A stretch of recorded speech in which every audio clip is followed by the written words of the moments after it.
Bonjour, bienvenue sur Bodin Prof TV.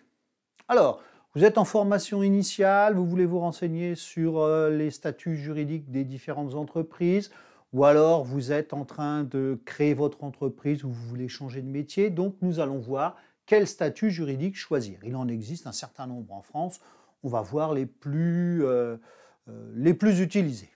Donc le premier statut est celui de la micro-entreprise.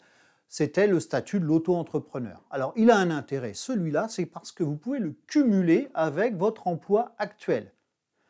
Alors, c'est donc une création très simple. Il n'y a pas de capital à apporter, hein, et donc utile pour commencer. Par contre, il faut avoir en tête que si votre activité fonctionne bien, il y a des limites de chiffre d'affaires à ne pas dépasser. Par exemple, 72 600 en prestation de services, 76 200 en vente de marchandises. Donc, il faut faire attention.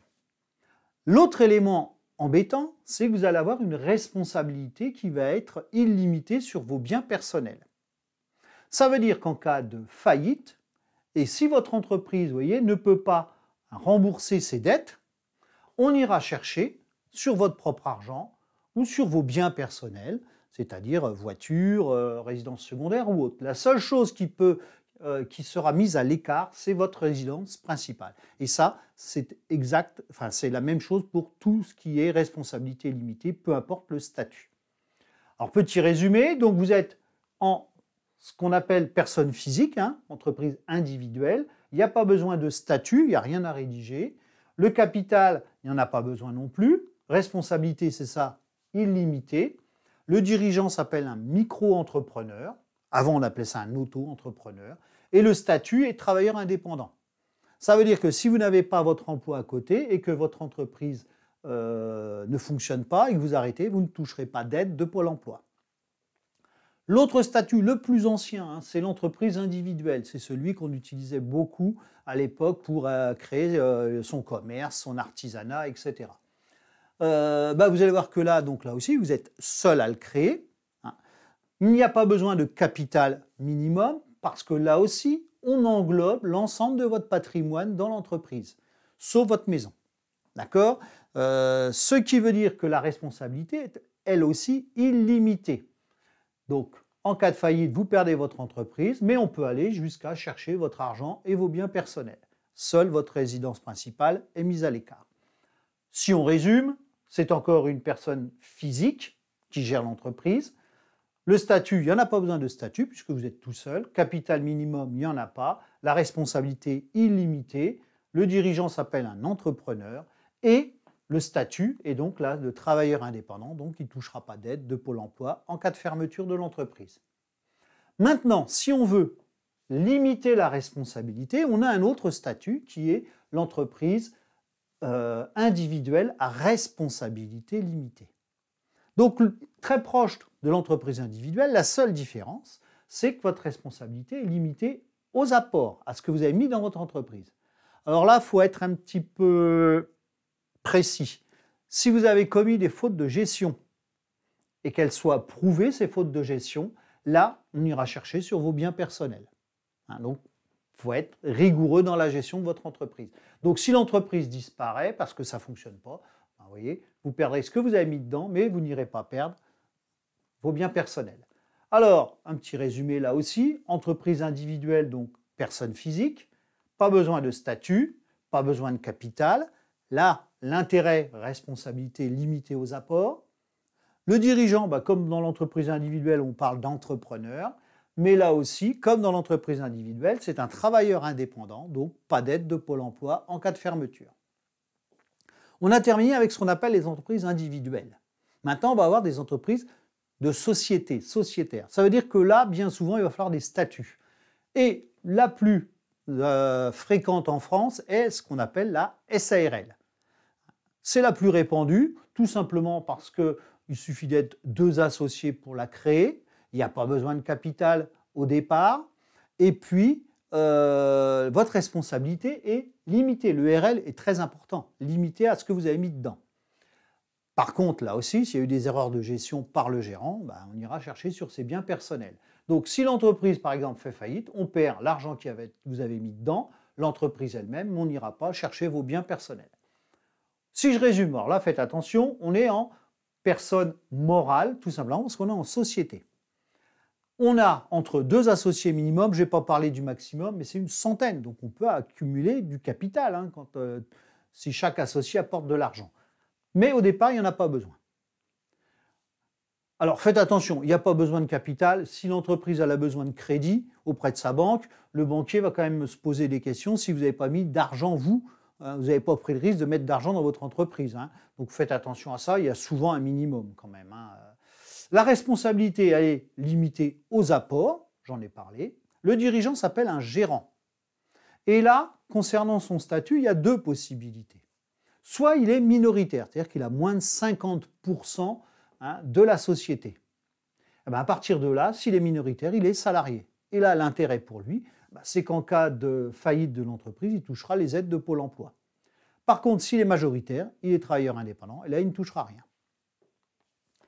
Autre, alors là, pour des entreprises un peu plus grandes, c'est la société anonyme. Alors là, tout le monde est anonyme parce qu'il n'y a pas de maximum d'actionnaires. Ça peut être des dizaines de milliers d'actionnaires, comme dans les grandes banques, Total et autres. Hein. Toutes les grandes entreprises cotées en bourse ont des dizaines de milliers d'actionnaires. Donc, mais pour la créer, au minimum, on peut être que 2. Hein, depuis 2-3 ans, on peut être que 2 actionnaires. Si on veut être coté en bourse, il faudra qu'il y en ait au minimum 7. Alors, le petit inconvénient de la SA, c'est que c'est un peu lourd, il faut des statuts, il faudra un commissaire aux comptes, etc. Et il faudra aussi 37 000 € d'apport de capital.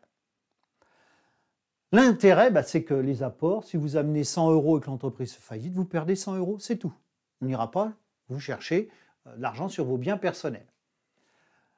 Donc voilà, l'entreprise fait faillite, vous voyez, les biens personnels vont rester. Donc si je résume, c'est une personne morale, les associés 2 ou 7 au minimum, il n'y a pas de maximum, capital minimum 37 000 €, il n'y a pas de maximum aussi, hein. Il y a beaucoup d'entreprises qui ont des dizaines de millions d'euros de capital, sous la forme SA. La responsabilité, elle, est limitée aux apports. Les dirigeants, alors, 2 façons de diriger la SA. Soit vous avez ce qu'on appelle un conseil d'administration, qui va être de 3 à 18 membres, qui va donc élire un président. Soit vous avez ce qu'on appelle un directoire, donc un organisme un peu plus restreint, et qui va être mis sous surveillance par un conseil de surveillance. Bon, le plus classique, c'est le PDG, le conseil d'administration. Statut du dirigeant, là c'est simple, il est salarié de l'entreprise, donc en cas de faillite de l'entreprise, il touchera les aides de Pôle emploi. Un statut qui est de plus en plus fréquent, puisqu'il remplace celui de l'entreprise individuelle, tout compte fait. C'est la SAS, Société par action simplifiée. Donc c'est une forme allégée. Les statuts, on a une grande liberté pour rédiger les statuts. Il n'y a pas besoin de capital minimum. La responsabilité, elle aussi, est limitée aux apports. Donc il faut être 2 pour créer. Mais si on est tout seul, comme une entreprise individuelle, tout compte fait, ça s'appellera une SAS-U. Et vous allez voir que là, on va comprendre pourquoi elle est plus fréquente que les entreprises individuelles quand on va faire le petit résumé. Donc là, en cas de faillite de l'entreprise, on perd que ce qu'il y avait dans l'entreprise. Le reste, sauf erreur de gestion, mais le reste aux actionnaires. Donc le petit résumé, c'est une personnalité morale, c'est une société. Les associés, au minimum 2, s'il n'y en a qu'un, c'est une SAS-U. Pas de capital minimum, la responsabilité là aussi limitée aux apports. Le dirigeant s'appellera un président et il sera salarié. Et vous voyez, ça c'est intéressant par rapport à l'entreprise individuelle. Limité aux apports, qu'on n'a pas dans l'entreprise individuelle, et le statut de salarié, ça veut dire les aides de Pôle emploi en cas de fermeture. Alors on va avoir un autre statut qui est de moins en moins fréquent en France, parce que c'est tout compte fait le plus risqué. C'est la société en nom collectif. Ça veut dire que là, les associés, 2 au minimum, vont être tous considérés comme commerçants. C'est-à-dire qu'ils vont tous être responsables solidairement des dettes de l'entreprise. Ce qui veut dire que si l'entreprise fait faillite, on perd l'entreprise, l'argent dedans, et s'il n'y a pas assez, on va aller chercher, vous voyez, l'argent chez les différents associés. Donc ça, c'est un statut qui est presque plus utilisé parce que trop risqué.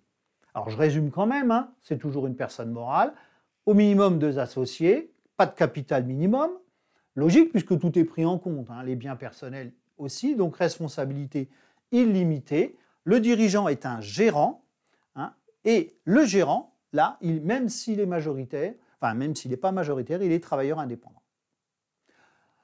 Voilà, j'en ai terminé avec cette leçon qui est un petit peu longue, mais vous avez vu, il y a beaucoup de statuts à connaître. Et là, j'ai vraiment survolé, il faut rentrer dans le détail.